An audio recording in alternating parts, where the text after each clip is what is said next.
Salut à tous, on se retrouve pour l'épisode 1720 du Zap Image. On commence aujourd'hui en ce jeudi 3 février bien sûr avec les anniversaires. On commence tout d'abord avec Joachim Löw, il fête aujourd'hui ses 62 ans. L'ancien coach de la Mannschaft, remplacé depuis le 1er août l'année dernière par Hansi Flick. Donc il a fait plus de 15 ans quand même sur le banc de l'Allemagne. Il a remporté bien sûr la Coupe du Monde 2014 et la Coupe des Confédérations 2017. Un bon anniversaire à Joachim Löw.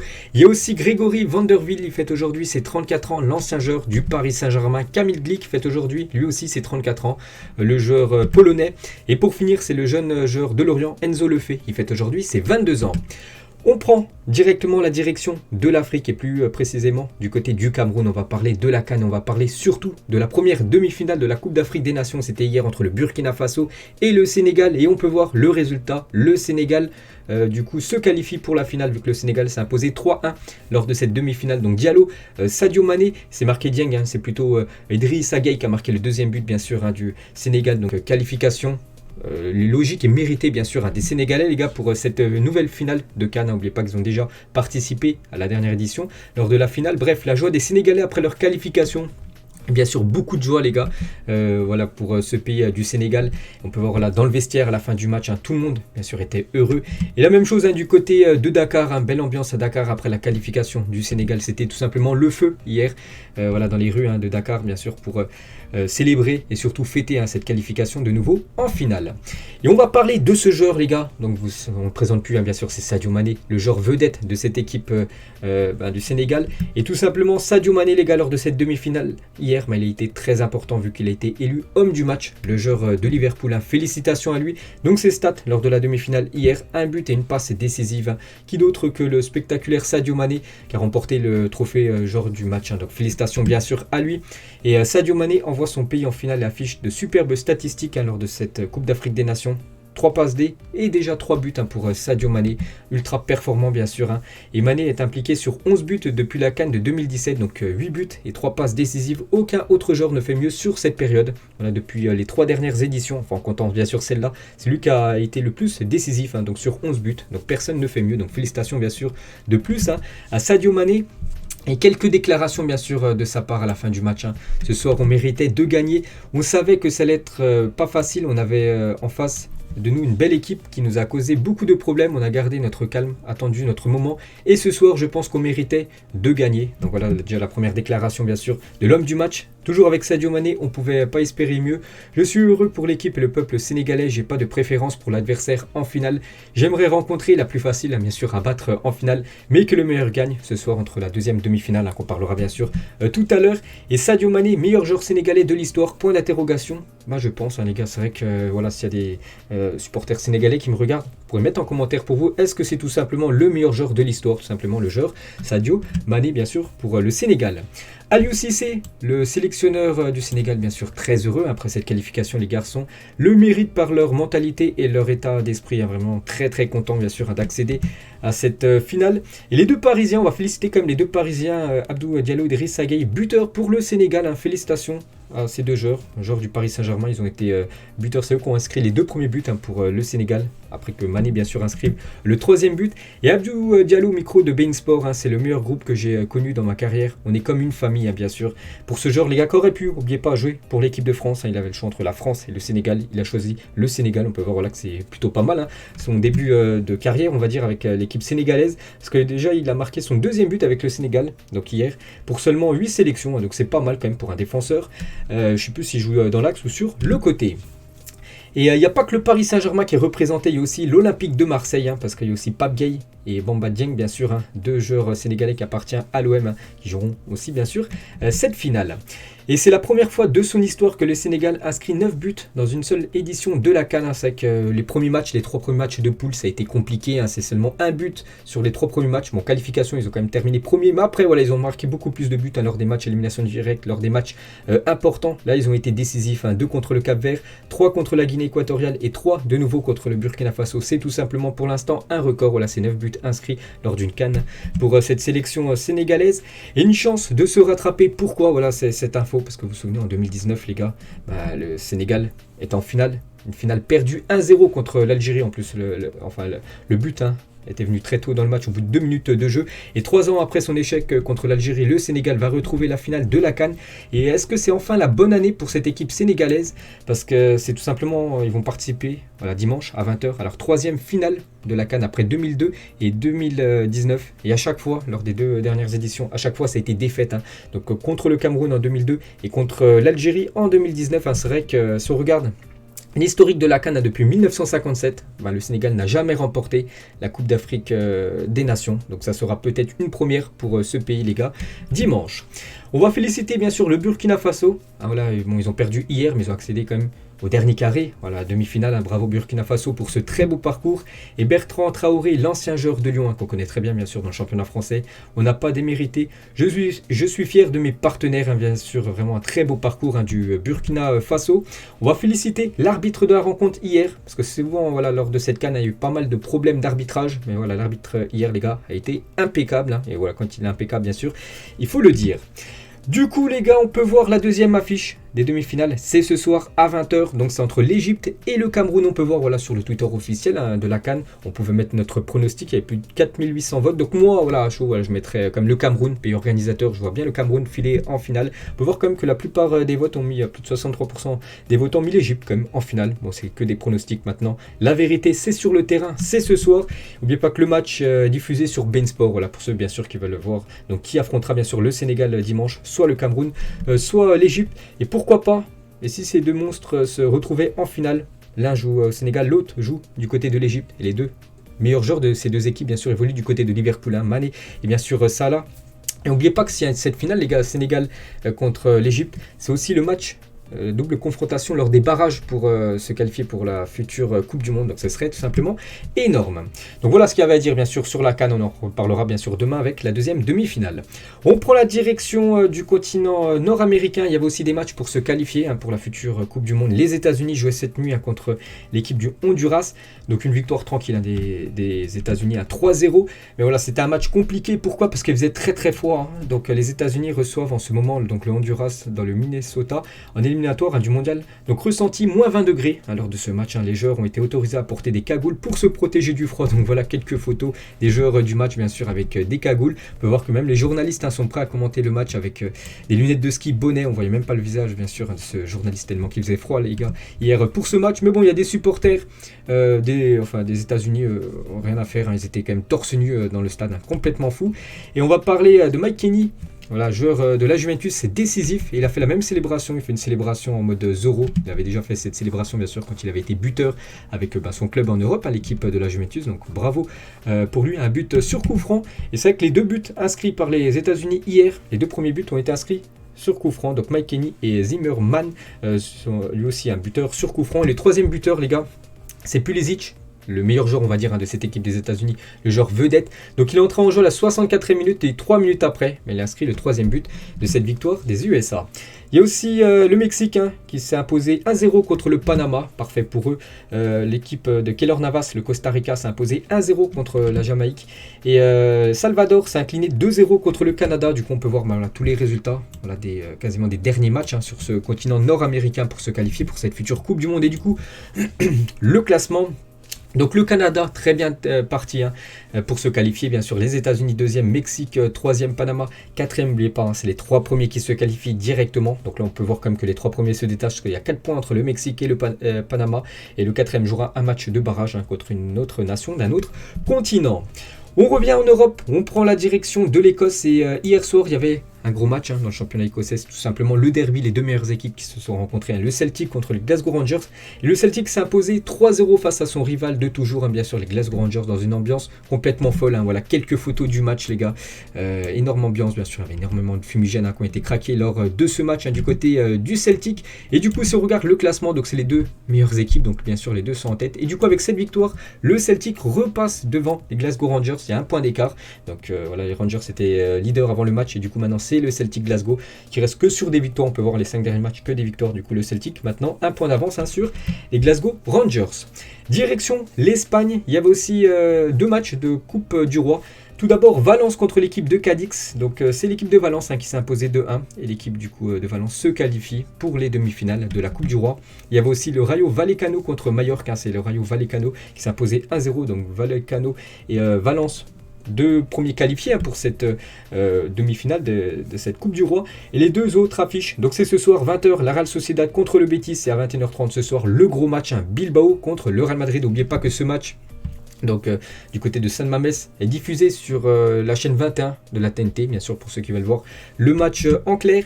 Et on revient sur ce match, on va parler bien sûr de cette grosse affiche ce soir, 4ème round en une journal Marca. Bilbao et le Real Madrid s'affrontent à nouveau, mais cette fois-ci en Coupe du Roi. Les 3 précédents duels, donc 2 fois en Liga, une fois en Super Coupe d'Espagne, se sont soldés à chaque fois par une victoire du Real Madrid. Vous vous souvenez, il y avait déjà une finale de la Super Coupe d'Espagne il y a quelques jours. Le Real s'est imposé. Et les 2 fois cette saison en championnat, le Real s'est imposé à chaque fois 2 fois. Donc là, c'est la 4ème fois. Jamais 304, on dit. Enfin, on ne le dit pas, mais bien sûr, pourquoi pas pour le Real. Une nouvelle victoire contre l'équipe de Bilbao. Et là, une journal As, adrénaline dans la cathédrale à l'absence de Benzema. L'ogre San Mamés de l'Athletic marque un choc en Coupe du Roi qui s'annonce bien sûr passionnant ce gros match. Je vous conseille vraiment de le regarder. Et on peut voir le groupe de Carlo Ancelotti pour affronter Bilbao en Coupe du Roi ce soir. Donc tout le monde est là, à part bien sûr un grand joueur, c'est le numéro 9, c'est Karim Benzema qui est absent. Vous savez que Benzema, il est touché à la cuisse, donc Benzema n'est pas dans le groupe pour affronter l'équipe de Bilbao. Ancelotti l'a dit, Benzema s'entraînera avec l'équipe aujourd'hui, c'était hier, il se sent bien, mais nous le mettrons pas en danger. Voilà, demain est un match très difficile, ce match contre Bilbao, donc il prend aucun risque, surtout, il sait que dans quelques jours, il y a ce match contre le Paris Saint-Germain, il préfère avoir Benzema contre le PSG que Benzema contre Bilbao, c'est pour ça qu'il est ménagé, on va dire, bien sûr, il n'y aurait pas eu ce gros match de Ligue des Champions, il aurait certainement été dans le groupe. Mais là, voilà, Ancelotti ne prend aucun risque, bien sûr, avec Karim Benzema. Et Marcelino, donc l'entraîneur de Bilbao, il a dit Benzema est de loin le meilleur joueur de la Liga, le joueur le plus important du jeu offensif du Real Madrid pour le spectacle. J'aimerais jouer contre lui ce soir, mais nous aurons plus de chances de nous qualifier s'il ne joue pas. Et bonne nouvelle pour l'entraîneur de Bilbao, parce que Benzema ne jouera pas cette rencontre. On va parler des Sud-Américains. Voilà, est-ce qu'ils seront présents ou non? Pourtant, le Brésil, les gars, a joué contre le Paraguay. Une victoire 4-0, c'était dans la nuit dernière, il y a 2 jours. Bref, donc Vini, Rodrigo et Casemiro pourraient débuter ce soir contre l'équipe de Bilbao. Regardez les compos probables. Donc Vini, les gars, il pourrait être titulaire directement alors qu'il a joué contre l'équipe du Paraguay. On peut voir aussi Casemiro qui pourrait commencer aussi titulaire. Donc c'est marqué aussi Rodrigo dans l'info juste avant. Ça pourrait être peut-être Asensio côté droit. Ça, c'est juste les compos probables. On connaîtra bien sûr la compo officielle 1 heure avant le coup d'envoi. Donc Jovic bien sûr remplacera tout simplement Karim Benzema. Et Ancelotti l'a dit, un match très important, ce sont les quarts de finale d'une compétition qui nous passionne. L'ambiance va être extraordinaire et il va falloir en tirer le meilleur parti. On a beaucoup joué contre eux, je l'ai dit déjà, 3 affrontements, mais ça sera un match très serré, voilà, c'est toujours une équipe très coriace, cette équipe de Bilbao. On va parler cette fois-ci du FC Barcelone et la une du journal Mundo Deportivo aujourd'hui, plus de muscles pour le Barça.